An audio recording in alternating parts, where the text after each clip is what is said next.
কলিয়াবৰত চবতকে দুখজনক আৰু মানসিকভাৱে আঘাত দিয়া খবৰটোৱে হ'ল অসম সমবায় মৰাপাট কল বন্ধ হ'ল।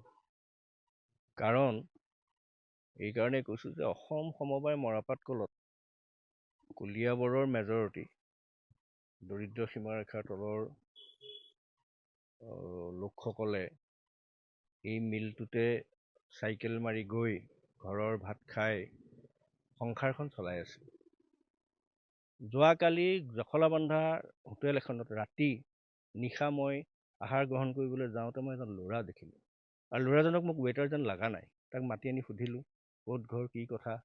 তেতিয়া সি দুখেৰে ক'লে যে দাদা মই বাধ্যত পৰি কৰিবলগীয়া হৈছে যে মই জুট মিলত চাকৰি কৰি আছিলোঁ, মিলটো বন্ধ হ'ল, যিহেতু নেখাই মৰিব নোৱাৰোঁ। গতিকে আপোনালোকে ছবিখনৰ মনলৈ আনক যে মিলৰ শ্ৰমিক কৰ্মচাৰী এতিয়া হোটেলত বাচন ধুবলগীয়া অৱস্থা হৈছে। এই ছবিখনৰ কাৰণে লীলা বৰা ছাৰে এই মিলটো পাতিছিল।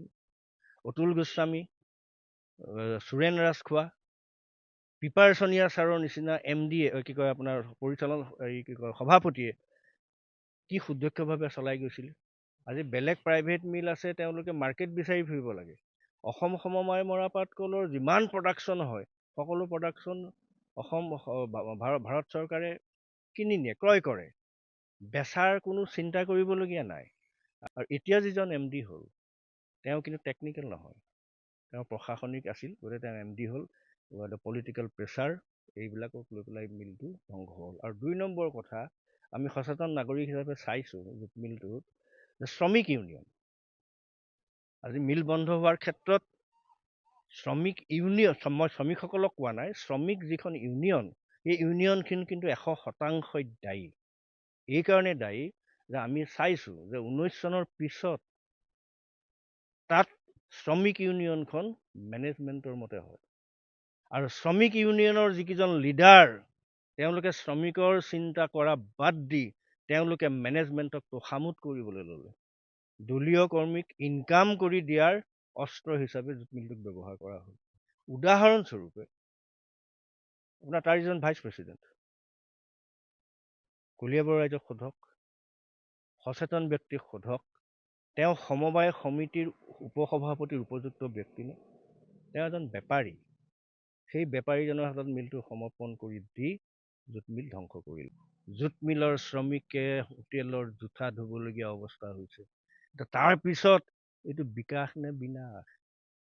কল মানে সমবায় খণ্ডৰ একমাত্ৰ কল এইটোৱেই। গতিকে এই কলটো অতীজতো সুপৰিচালনাৰ অভাৱত, অদক্ষতাৰ গুণত আগতো বন্ধ হোৱাৰ ঘটনা ঘটিছে, সেইটো নোহোৱা নহয়। কিন্তু কথাটো হ'ল যে এটা উদ্যোগে এটা হাৰ্ডল ফেচ কৰাৰ পাছত সেই হাৰ্ডলটোৰ পৰা শিক্ষা ল'ব লাগে, অৰ্থাৎ অভিজ্ঞতা অৰ্জন কৰিব লাগে আৰু সেইমতে কলটো চলাব লাগে। এতিয়া কোৱা হৈছে যে মৰাপাটৰ মানে যিটো যোগান, মৰাপাটৰ যোগানটো বন্ধ হৈ আছে। মৰাপাটৰ যোগান বন্ধ হোৱাৰ কাৰণটো আগতো চৰ্চা হৈছে যে মৰাপাটৰ যিবিলাক মানে যোগনীয়াসকলে তেওঁলোকে পইচা পোৱা নাই, এটা সেইটো আছে। আৰু দ্বিতীয় কথা, এইটো কথাতে আচৰিত হৈছোঁ যে 2টা ইউনিট আছে, তাৰ দ্বিতীয়টো যিটো ইউনিট নতুনকৈ কৰা হ'ল সেই ইউনিটটো লাভজনক বুলি খুব চৰ্চা হৈছিল। চৰ্চা হোৱাৰ কাৰণটো হ'ল যে সেই ইউনিটটোত এইবিলাক যিটো প্ৰভিডেণ্ট ফাণ্ড বা অন্যান্য কিবা কৰ্মচাৰীয়ে কৰ্মীয়ে পাবলগীয়া সা সুবিধা সেইবোৰ এইটো মিলত নাই, এইটো ইউনিটত নাই। মানে যি কাম কৰিব কামৰ বিনিময়ত পইচা পাব। আৰু আমি শুনাত মানে মহিলা কৰ্মী সৰহকৈ লোৱাৰ কাৰণে তাত মানে তাত বেতনটোও কমকৈ দিছে। গতিকে যদি কৰ্মীসকলক যিহেতু যথোপযুক্ত দৰমহা পাতি দিয়া নাই, বিভিন্ন ধৰণৰ সা সুবিধা দিয়া নাই, গতিকে ডেফিনেটলি মিলটোৰ লাভ হৈছে। গতিকে এটা লাভৰ ঠাইত থকা এটা জুট মিলে সুদীৰ্ঘকাল ধৰি মৰাপাট যোগনীয়াসকলক কিয় পইচা দিয়া নাই সেইটো এটা মানে চাবলগীয়া কথা।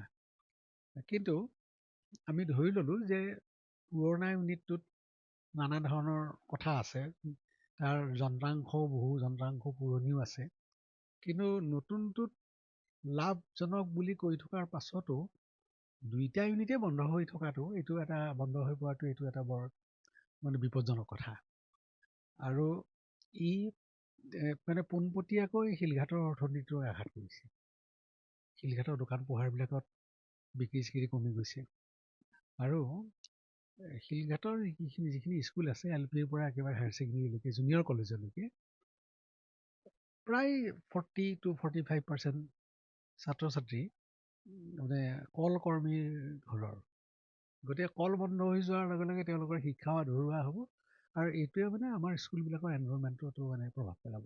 গতিকে এইটো দিশলৈ চাই যিকোনো মূল্যৰ বিনিময়ত কল দুটা চলাই ৰাখিবলৈ চেষ্টা কৰিব লাগে।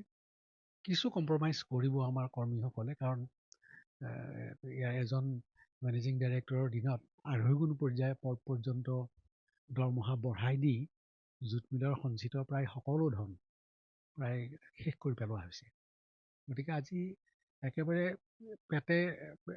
পেটৰ ভাত মৰাতকৈ কৰ্মীসকলৰ লগত যদি বহা যায় ভালকৈ, অলপ ছেক্ৰিফাইচ কৰি হ'লেও অলপ কমকৈ দৰমহা লৈ হ'লেও তেওঁলোকে মিলটো নিশ্চয় চলাই থাকিব। গতিকে এই দিশত চিন্তা কৰিব লাগে।